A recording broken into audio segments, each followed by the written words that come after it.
Picture this. You say something small, barely even a criticism, and suddenly the room changes. The person across from you goes quiet, or gets angry, or brings up something you did 3 years ago that has absolutely nothing to do with what you just said. You weren't trying to start a fight. You just wanted to talk. Now turn the situation around. Someone looks at you and says, "You hurt me." What happens inside your head first? Do you become curious about what happened? Or do you immediately start building a defense? Maybe you explain why they misunderstood you. Maybe you remind them of something they did wrong. Maybe you shut down completely, and a few minutes later, you walk away convinced that they were the problem. That's what makes emotional immaturity so difficult to recognize. From the inside, it rarely feels immature. It feels justified. It feels like self-protection. Sometimes, it even feels like strength. And emotional immaturity doesn't always look like tantrums, drama, or obviously childish behavior. It can exist in someone with a career, responsibilities, relationships, and a completely ordinary adult life. Because emotional maturity isn't simply about age. It becomes visible in what happens when we feel criticized,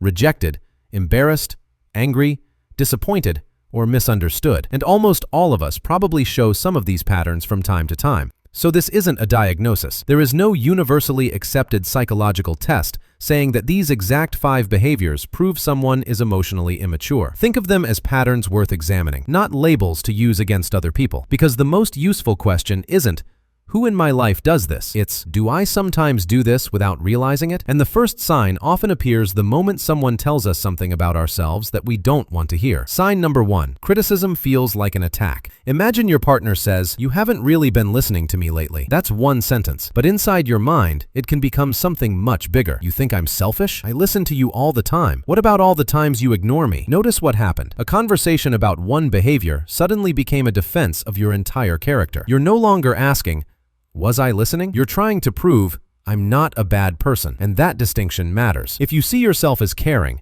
being told that you acted selfishly can feel threatening. If you see yourself as competent, hearing that you made a mistake can sting. So the mind can begin protecting that image. You explain, you deny, you counterattack. You search for reasons why your behavior was justified. Now, defending yourself doesn't automatically make you emotionally immature. Sometimes criticism really is unfair. Sometimes another person has misunderstood you. And sometimes you genuinely need to explain your side. The pattern worth noticing is what happens when the criticism contains at least a little truth. Can you pause long enough to ask, "Is there something here I need to understand?" Or does your mind immediately begin collecting evidence that you did nothing wrong? Emotional maturity doesn't mean accepting every criticism. It means being able to examine criticism before automatically rejecting it. Because if protecting your self-image always becomes more important than understanding what happened, something important disappears: the opportunity to learn. And sometimes the easiest way to protect our self-image isn't to prove that we're right. It's to prove that someone else is wrong. Sign number 2, someone else is always responsible. You're late because traffic was terrible. You missed the deadline because nobody gave you enough information. You lost your temper because someone kept provoking you. Your relationship failed because the other person was impossible. And here's what makes this complicated. Any one of those explanations could be true. Traffic really can make you late. Poor communication really can cause problems. Other people really can behave unfairly. Emotional maturity does not mean blaming yourself for everything that goes wrong. It means being willing to ask a harder question. What part of this actually belongs to me? Human beings can interpret events in ways that protect their self-image. When something goes well,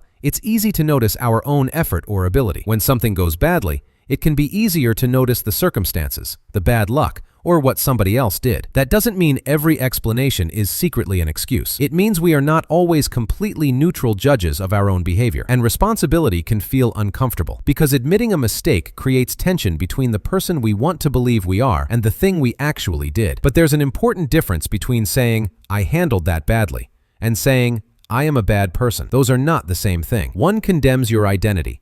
The other describes a behavior, and behavior can change. A more mature response can hold 2 truths at the same time. I'm not a terrible person, and I still handled that situation badly. That ability matters, because if every mistake has to belong to somebody else, there's very little left for us to change. But criticism and responsibility aren't the only places emotional maturity becomes visible. Sometimes the clearest sign appears when nobody else is around. It happens when an uncomfortable feeling arrives.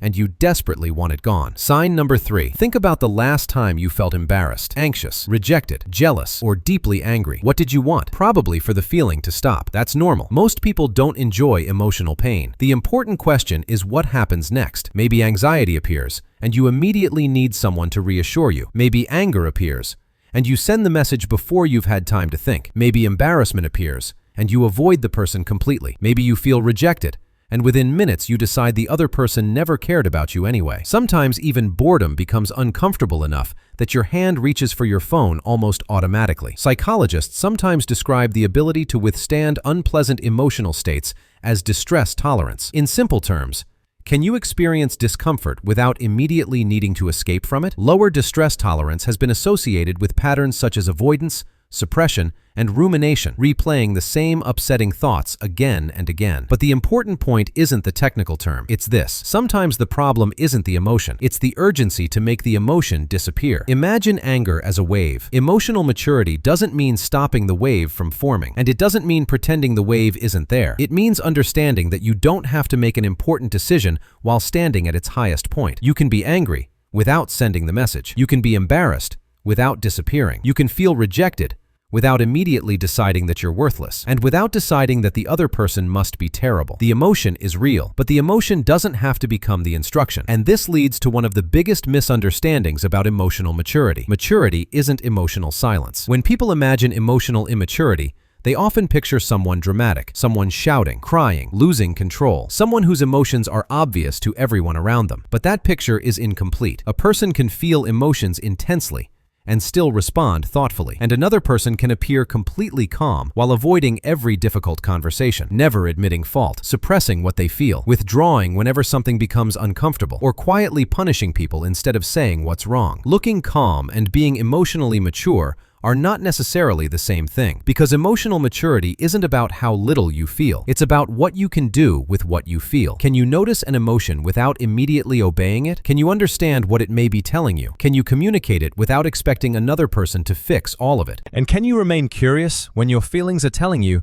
that your version of the situation must be the only correct one? The goal isn't emotional silence. It isn't hiding everything. It's creating enough space between the feeling and the response that you still have a choice. And that becomes especially difficult when another person experiences the same situation very differently from you. Sign number 4. Your feelings become more important than someone else's reality. Imagine you make a joke at someone's expense. To you, it seems harmless. They laugh awkwardly. Later, they tell you, "That embarrassed me." And your immediate response is, "But I was only joking." Notice what just happened. They told you about the impact. You answered with your intention. Your intention matters. Maybe you genuinely weren't trying to hurt them, but knowing what you intended doesn't automatically tell you what another person experienced. This is where perspective taking becomes important. Perspective taking simply means trying to understand a situation from another person's point of view. It doesn't mean agreeing with everything they say. It doesn't mean assuming their interpretation is automatically correct. And it doesn't mean taking responsibility for every emotion another person experiences. It means recognizing that your experience is not the only experience in the room. You can say, "I don't see the situation exactly the way you do, but I understand why it felt that way to you." That is very different from saying, "You shouldn't feel that way, you're too sensitive," or "That's not what happened." A more mature response might sound like, "I didn't intend to embarrass you, but I can see that what I did affected you differently than I expected. Help me understand what it felt like from your side." That requires humility. For a moment,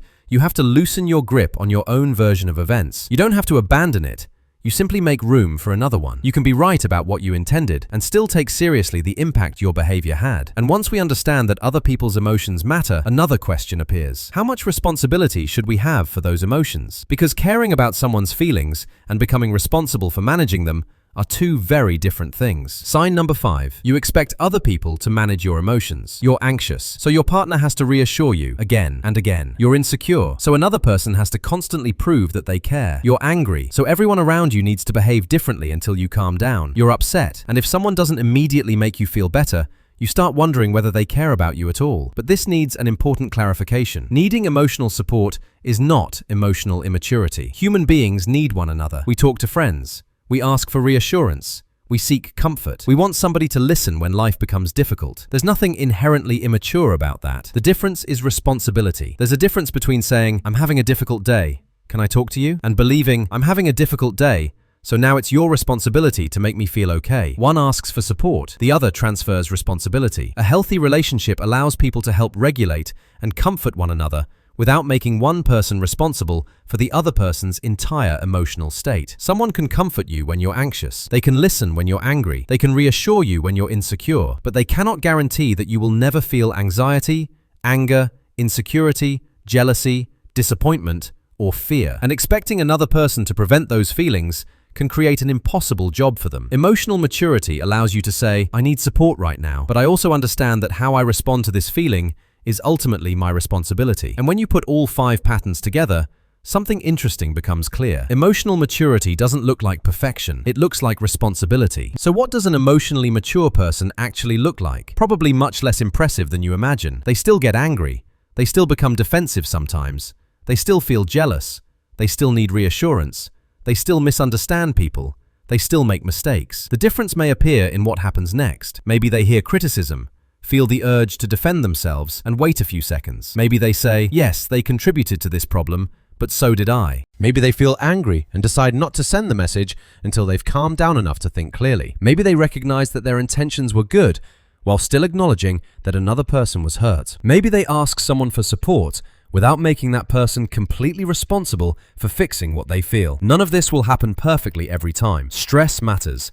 Context matters. The relationship matters. Everyone reacts badly sometimes. The more useful question is what happens afterward. Can you recognize the pattern? Can you repair what happened? Can you take responsibility? Can you learn something from it? Because these 5 signs were never meant to become weapons. If you've spent this entire video thinking, my partner does that, my boss definitely does that, my friend is exactly like this, there's one more person worth examining. You. When another person becomes defensive, it's easy to notice. When someone refuses responsibility, it seems obvious. When another person lets anger control their behavior, we can often see exactly what's happening. But when we do those same things, we have something they don't: our explanation. I became defensive because they were unfair. I blamed them because it really was their fault. I yelled because they pushed me too far. I stopped talking because they wouldn't understand anyway. And sometimes, those explanations are completely valid. But sometimes, they're only part of the truth. That's why emotional immaturity can be so difficult to recognize in ourselves. We don't just experience the behavior, we experience the story that justifies it. And if we never question that story,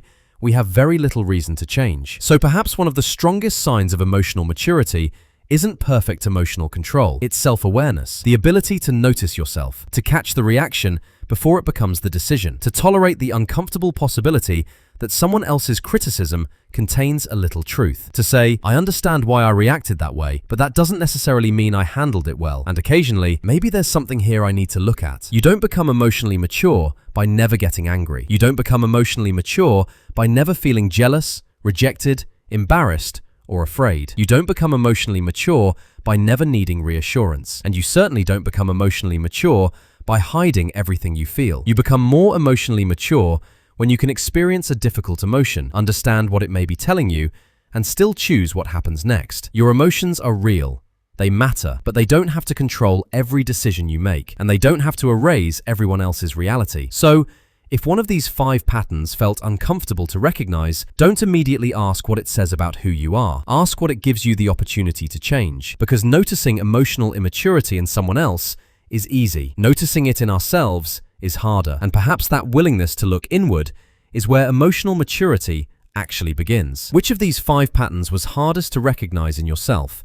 Not in your partner, not in your friend, not in your boss, in you. If you're comfortable, share it in the comments. And if you want to understand more about the hidden patterns behind the way we think, feel, and behave, subscribe for the next documentary. Sometimes, understanding yourself begins with noticing the reaction you almost didn't notice.